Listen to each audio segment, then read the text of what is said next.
Hello friends, இன்னைக்கு இந்த வீடியோவில் உங்கள் ரியல்மி மொபைலில் பேட்டரி அப்படிங்கிற ஃபியூச்சரை பற்றி தான் நம்ம பார்க்க போகிறோம். வாங்க நம்ம வீடியோக்குள்ளே போகலாம். ஃபஸ்ட்டு உங்கள் ரியல்மி மொபைலில் செட்டிங்ஸை ஓப்பன் பண்ணிக்கங்க. அப்படியே லைட்டாக ஸ்க்ரோல் பண்ணி பேட்டரியை கிளிக் பண்ணிக்கங்க. பேட்டரியை கிளிக் பண்ணால் அதில் பாருங்கள் பவர் சேவிங் மோடுன்னு இருக்கும், அதை கிளிக் பண்ணிக்கங்க. பவர் சேவிங் மோடு ஆன் பண்ணிட்டீங்கன்னா பேக்ரவுண்டில் உங்கள் மொபைல் ஐடியலாக இருக்கிற சமயத்துலையோ இல்லை பேக்ரவுண்டில் உங்களுக்கு ஏதாவது அப்ளிகேஷன்ஸ் பேக்ரவுண்டில் ரன் ஆகிட்டு இருந்தாலோ ஆட்டோமேட்டிக்காக இது ஸ்டாப் பண்ணிடும். Next power saving mode next turn of automatically disable enable பண்ணி வச்சுக்கங்க. இது எனேபிள்ல இருந்ததுன்னா 90% உங்களுக்கு பேட்டரி இருக்கும் பொழுது பவர் சேவிங் மோட் ஆஃப் ஆயிரும். அடுத்தது turn on at specific battery level, அதாவது எவ்வளவு பர்சன்டேஜ் வந்ததுக்கு அப்புறமா உங்களுக்கு பவர் சேவிங் மோட் ஆன் பண்ணணும் அப்படிங்கிறது இங்க ஃபிக்ஸ் பண்ணிக்கலாம். ஃபார் எக்ஸாம்பிள் நம்ம வந்து ஒரு 25% வரும் பொழுது உங்களுக்கு பவர் சேவிங் மோட் ஆன் பண்ணிக்க அப்படின்னு நம்ம ஃபிக்ஸ் பண்ணி எனேபிள் பண்ணி வச்சிட்டீங்கன்னாவே போதும். ஆட்டோமேட்டிக்கா அந்த பர்டிகுலர் 25% வரும் பொழுது உங்களுக்கு ஆஃப் ஆயிரும். அடுத்தது சூப்பர் பவர் சேவிங் மோட், உங்களுக்கு ஏதாவது ஒரு டிராவல் பண்ணிட்டு இருக்கீங்க, சார்ஜ் போட வசதியே இல்ல, சார்ஜரையும் மறந்துட்டு வந்துட்டோம்,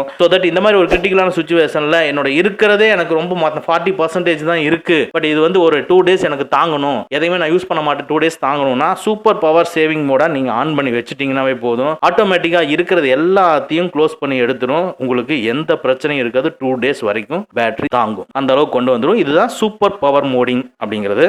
நெக்ஸ்ட் இதுக்குள்ள இருக்கிற அட்வான்ஸ் செட்டிங்ஸை கிளிக் பண்ணிக்கங்க. அட்வான்ஸ் செட்டிங்ஸ்ல பர்ஃபார்மன்ஸ் மோட கிளிக் பண்ணீங்கன்னா உங்களுடைய பேட்டரியோட பர்ஃபார்மன்ஸ் எப்படி இருக்கணும் அப்படிங்கறத இங்க மென்ஷன் பண்ணிக்கலாம். ஹை பர்ஃபார்மன்ஸ் மோடுனா உங்க ஹை பர்ஃபார்மன்ஸ் மோட்ல நீங்க எனேபிள் பண்ணீங்கன்னா பேட்டரி வந்து அதிகமா கன்சம்ப்ஷன் ஆகும். அதனால நீங்க ஸ்மார்ட் பர்ஃபார்மன்ஸ் மோடை சூஸ் இருக்கிறது உங்களுக்கு சூஸ் ஆகும். நோ பர்ஃபார்மன்ஸ்னா உங்களுக்கு எந்த ஒரு இம்ப்ரூவ்மெண்ட்டுமே இருக்காது. ஆனா பேட்டரியோட லைஃப் வந்து ரொம்ப நல்லா இருக்கும். ஸோ பேட்டரியோட பர்ஃபார்மன்ஸ் எந்த அளவுக்கு இருக்கணும் அப்படிங்கறது இங்க நீங்க சூஸ் பண்ணிக்கலாம். நெக்ஸ்ட் இந்த ஆப்டிமைஸ்டு ஸ்டாண்ட் பையை கிளிக் பண்ணிக்கங்க. இதுக்குள்ள அல்ட்ரா ஸ்டாண்ட் பை மோட் வந்து டிசேபிள் இருந்ததுன்னா எனேபிள் பண்ணி வச்சுக்கங்க. இது எதுக்குன்னா நீங்க உங்க மொபைலை யூஸ் பண்ணாத சமயத்துல நீங்க இன்ஸ்டால் பண்ணி வச்சிருக்கக்கூடிய அப்ளிகேஷன் பேக்ரவுண்ட்ல ரன் ஆகிறத டோட்டலா சக் பண்ணி உங்களுடைய பேட்டரி பர்ஃபார்மன்ஸ் இன்க்ரீஸ் பண்றதா இந்த அல்ட்ரா ஸ்டாண்ட் பை மோடுங்கிறது. நெக்ஸ்ட் சேம் இந்த அட்வான்ஸ் செட்டிங்ஸ்க்குள்ள ஆப்டிமைஸ்டு நைட் சார்ஜிங்கிறதை எனேபிள் பண்ணிக்கங்க. இது என்ன பர்பஸ்க்குன்னு கேட்டா, ஃபார் எக்ஸாம்பிள் நீங்க வந்து பேட்டரி மார்னிங்ல இருந்து ஈவினிங் வரைக்கும் யூஸ் பண்றீங்க, யூஸ் பண்ணி முடிச்சிட்டு நீங்க நைட் வந்து சார்ஜ் போடுறீங்க, அதுக்கப்புறமா நீங்க தூங்கிடுறீங்க. ஸோ நைட்டு சார்ஜ் போடும் பொழுது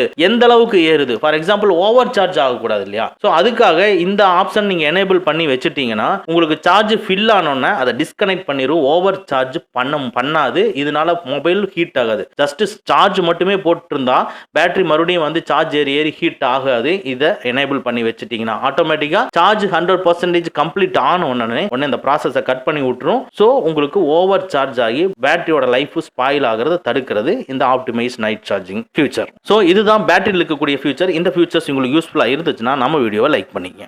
ஓகே ஃப்ரெண்ட்ஸ், அவ்வளோதான். இந்த வீடியோ உங்களுக்கு பிடிச்சிருந்தனா லைக் பண்ணுங்கள், உங்கள் நண்பர்களுக்கு மறக்காமல் ஷேர் பண்ணுங்கள். இந்த மாதிரி டெக்னிக்கலான விஷயங்களை நீங்கள் தெரிஞ்சுக்கணும்னா நம்ம சேனலை மறக்காமல் சப்ஸ்கிரைப் பண்ணிக்கங்க. கூடவே இருக்கிற பெல் ஐக்கானை ப்ரெஸ் பண்ணிக்க. நம்மளுடைய அடுத்த வீடியோ உங்களுக்கு உடனுக்குடன் தெரிய வரும். Thank you friends, thank you very much. see you again next videos.